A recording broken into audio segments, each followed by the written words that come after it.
साथियों नमस्कार, मैं doctor Anand Kumar Gupta, chest physician Balrampur अस्पताल। आज मैं अपने चैनल पर जो डॉक्टर आनंद मेडिकल पाठशाला के नाम से है उसमें आप सबका स्वागत करता हूं।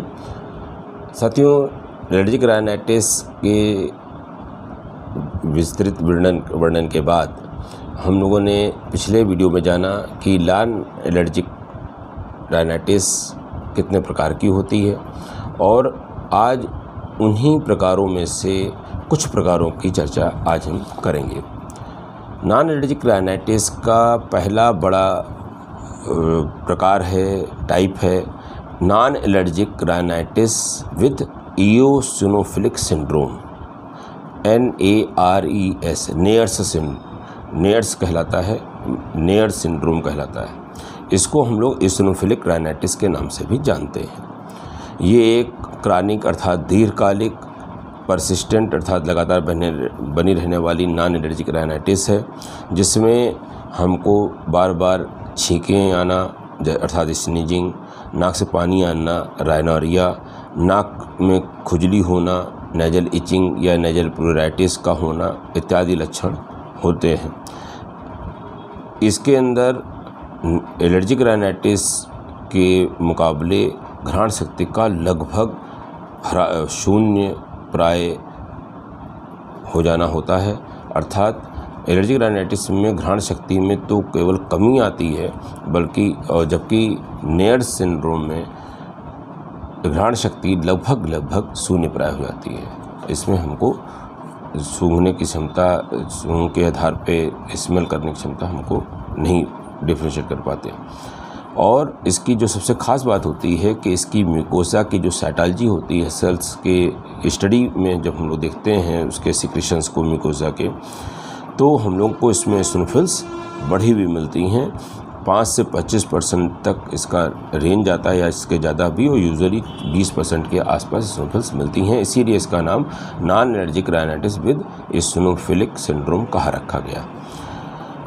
जैसा हम जानते हैं कि ये जटिलता भी दे सकती है। नेयर सिंड्रोम से ये देखा गया है कि नाक में पॉलिप होने की संभावना, जिसको नेजल पॉलिप कहते हैं, या एस्पिरिन या दूसरे एनसेड की दवाइयों से सेंसिटिविटी का पैदा हो जाना, अस्थमा का हो जाना और OSA ऑब्स्ट्रक्टिव स्लीप एपनिया का हो जाने के खतरे बढ़े हुए देखे जाते हैं।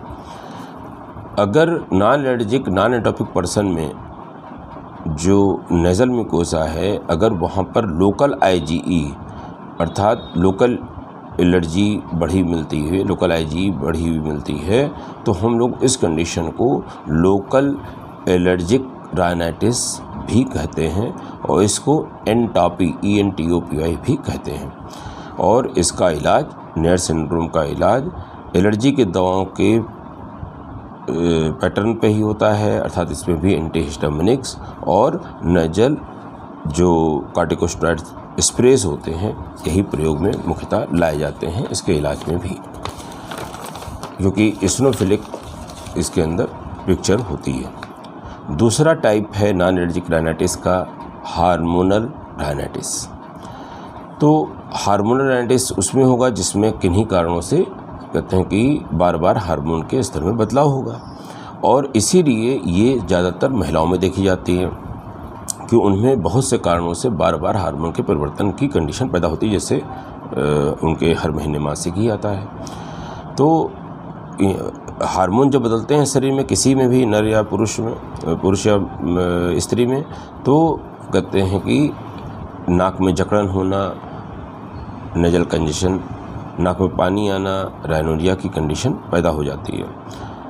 अगर हम देखें जो प्रेग्नेंट लेडीज़ हैं उनमें 18 से 42% महिलाओं में, ख़ास करके प्रेगनेंसी के पहले ट्राइमेस्टर में, मतलब शुरू के 3 महीने में इस तरह के लक्षण देखे जा सकते हैं, और जो कहते हैं कि डिलीवरी के बाद, प्रसव के बाद ख़त्म हो जाते हैं। तो इनके इलाज के लिए सामान्यतः हम लोग जो सामान्य एक्सरसाइज के साथ साथ हम लोग नेजल सलाइन वॉश जो जलनेत्र कहलाता है, इससे हम लोग इलाज करते हैं प्रेगनेंसी में, चूँकि और दवाइयाँ देना घातक भी हो, इस चीज़ से आराम भी मिल जाता है।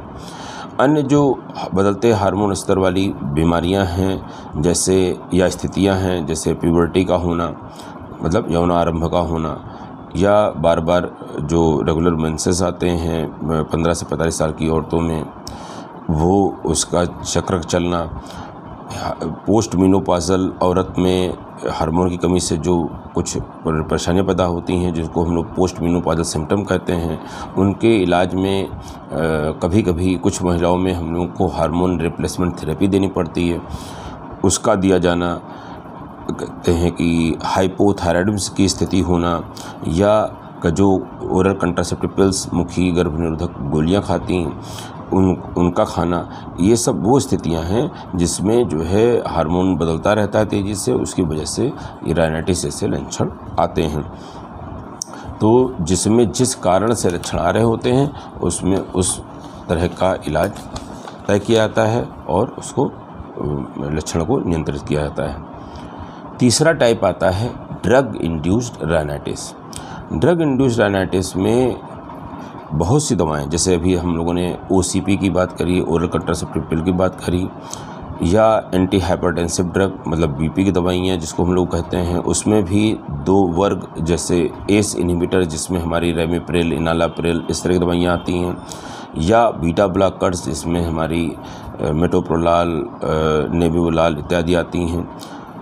कुछ प्रोस्टेट की दवाइयाँ जो अल्फा रिसेप्टर ब्लॉकर के रूप में होती हैं, अर्थात जैसे एल्फ्यूजोसिन, कुछ PDE5 इनहिबिटर्स अर्थात फास्फोडाइस्ट्रेज इनहिबिटर्स जैसे सिडेनाफिल इत्यादि, और कुछ दूसरे पदार्थों का उपयोग जैसे कोकेन आदि का उपयोग, इन सब चीज़ों से रायनाइटिस जैसे लक्षण उत्पन्न होते हुए पाए गए हैं।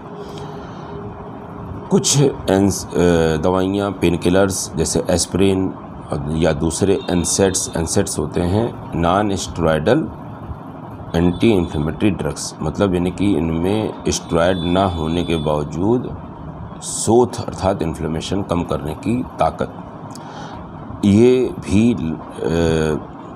नेजल कंजेशन अर्थात नाक में जकड़न इत्यादि पैदा करती हुई देखी गई हैं। इनसे भी ऐसे लक्षण पैदा हो जाते हैं। और इवन उन दवाइयों से जो नाक में डाल करके नाक की जकड़न कम करते हैं, उनके ओवर यूज़ से भी हम नाक में जकड़न पैदा होना देखते हैं।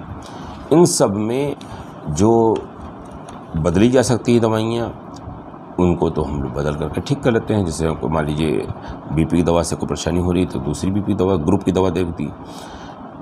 लेकिन इसमें दो बड़े कॉमन ड्रग इंड्यूस्ड रायनाइटिस हैं, उनके बारे में थोड़ा सा डिटेल में चर्चा करेंगे। एक तो एस्पिरिन और दूसरे एनसेट से होने वाली रायनाइटिस, दूसरा नाक की जकड़न कम करने वाली दवाइयों के उपयोग से होने वाली रायनाइटिस। तो अगर हम पहली बात करें कि एस्पिरिन व दूसरे एनसेट से होने वाली एनसेट जैसे डाइक्लोफेनेक, इबुप्रोफेन इत्यादि जो दवाइयां हैं, उनसे जो सेंसिटिव पॉपुलेशन है, संवेदी पॉपुलेशन है, उनमें जो है इन दवाइयों को लेने से उनके श्वसन तंत्र में सोथ पैदा होता है, इन्फ्लेमेशन पैदा होता है। और जैसे नाक में, पैरानेजल साइनसेस में और सांस की नलियों में सूजन पैदा हो जाती है, जकड़न पैदा हो जाती है, और उससे नाक में पानी आना, रायनूरिया का होना या अस्थमा जैसे लक्षण स्थिति पैदा हो जाती है। और कभी कभी नाक त्वचा जो होती है, स्किन होती है, उसमें भी कहते हैं कि चकत्ते पड़ जाते हैं, अर्टिकेरिया हो जाता है, सूजन जैसी लक्षण हो जाते हैं, अर्थात एंजियोएडेमा नाम की बीमारी हो जाती है।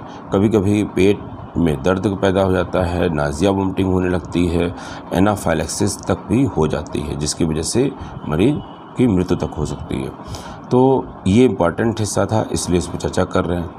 ये कहते हैं कि इसमें इस ट्रायड को, जिसमें क्रॉनिक राइनोसाइनसाइटिस के साथ नेजल पॉलिप हो जाए और अस्थमा हो और एस्पिरिन या दूसरे एनसेट से सेंसिटिविटी हो, संवेदनशीलता हो, इसको हम लोग सेम्टर्स ट्रायड कहते हैं, SAMTER।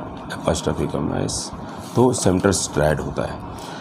अगर इस सेमट्रास्ट्राइड को अब हम लोग एस्पिरिन एक्सेसरबेटेड डिजीज़ कहते हैं, एनसेट्स एक्सेसरबेटेड रेस्पिरेटरी डिजीज़ कहते हैं। तो चाहे इसको AERD कह लीजिए, एस्पिरिन एक्सेसरबेटेड रेस्पिरेटरी डिजीज़, या NERD कह लीजिए, एनसेट एक्सेसरबेटेड रेस्पिरेटरी डिजीज़। तो एनसेट में तो एंटी इन्फ्लेमेटरी प्रॉपर्टी होती है, नाम ही में जाहिर है। पैरासिटामॉल एनसेड नहीं है, अर्थात इससे बुखार तो कम हो जाता है लेकिन एंटी इन्फ्लेमेटरी प्रॉपर्टी इसके अंदर नहीं है। लेकिन इस दवा से भी, हाई डोज पैरासिटामॉल लेने से भी NERD जैसी पिक्चर देखी जाती है। तो इसको जो है हमें जानना ज़रूरी है कि पैरासिटामॉल से भी ऐसा हो सकता है। अस्थमा के मरीजों का लगभग 9% व नेजल पॉलिप के साथ जो अस्थमा के पेशेंट हैं उनके लगभग 30% मरीजों में NERD या AERD से पीड़ित होने की प्रेजेंटेशन देखी गई है। और ये जो NERD या AERD है, ये इसका उत्पन्न होना अक्सर अचानक देखा गया है। कोई कारण नहीं जान पाए हम लोग कि किस वजह से इस तरह के मरीजों में अचानक ये पैदा हो जाता है। कुछ मरीजों में अल्कोहल लेने के बाद भी श्वसन तंत्र की तकलीफ़ों में बढ़ोतरी पाई गई है।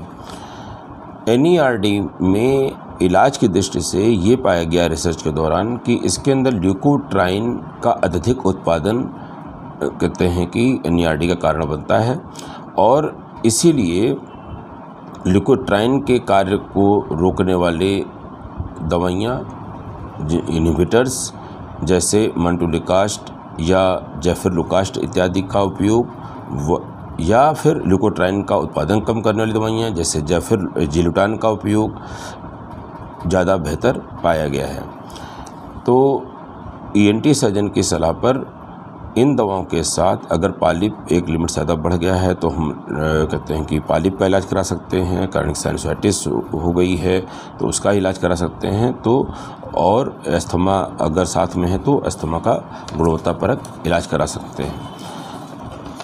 कुछ कंडीशंस ऐसी होती हैं जिसमें एस्पिरिन का देना थोड़ा ज़रूरी समझा जाता है। जैसे आप जानते हैं कोरोनरी आर्टरी सिंड्रोम में हम लोग एस्पिरिन को लेना ज़रूरी समझते हैं। तो उस केस में एस्पिरिन का डिसेंसिटाइजेशन किया जाता है, अर्थात लो डोज से लेकर के उसको ट्रायल दिया जाता है और फिर धीमे धीमे एस्पिरिन जो है अपने हाइपर सेंसिटिविटी के रिएक्शन को नहीं शो करती है। एस्पिरिन खाना उसके लिए संभव हो जाता है बिना किसी रिएक्शन के। तो इसलिए जो है कहते हैं कि एस्पिरिन के जो रिएक्शंस हैं उस पर ध्यान देना ज़रूरी होता है। और जिनको कहते हैं कि इन सामान्य इलाजों से प्राप्त फ़ायदा नहीं मिलता है, मतलब ल्यूकोट्राइन इनहिबिटर या ल्यूकोट्राइन का उत्पादन रोकने वाली दवाओं से आराम नहीं मिलता है, दूसरे सपोर्टिव से आराम नहीं मिलता है, तो बायोलॉजिक्स का भी रोल देखा गया है। बायोलॉजिक्स टारगेट पर काम करने वाली ख़ास दवाइयों का समूह है जो थोड़ी महंगी दवाइयाँ होती हैं लेकिन जिनको आराम नहीं मिलता है तो उनमें इन दवाइयों का भी उपयोग किया जाता है। उसमें भी डुपोलिमैब का उपयोग सबसे अच्छा पाया गया है इस तरह की बीमारी में। और इसके आगे अभी बहुत से टाइप्स हैं, हम लोग चर्चा करेंगे अगले वीडियो में। मिलेंगे आपकी जानकारी बढ़ाने के लिए। आप हमसे जुड़े हैं इसके लिए धन्यवाद। और लोगों को इसमें जोड़ें, सब्सक्राइबर बढ़वाएं और सबको लाभ पहुंचाएं। धन्यवाद।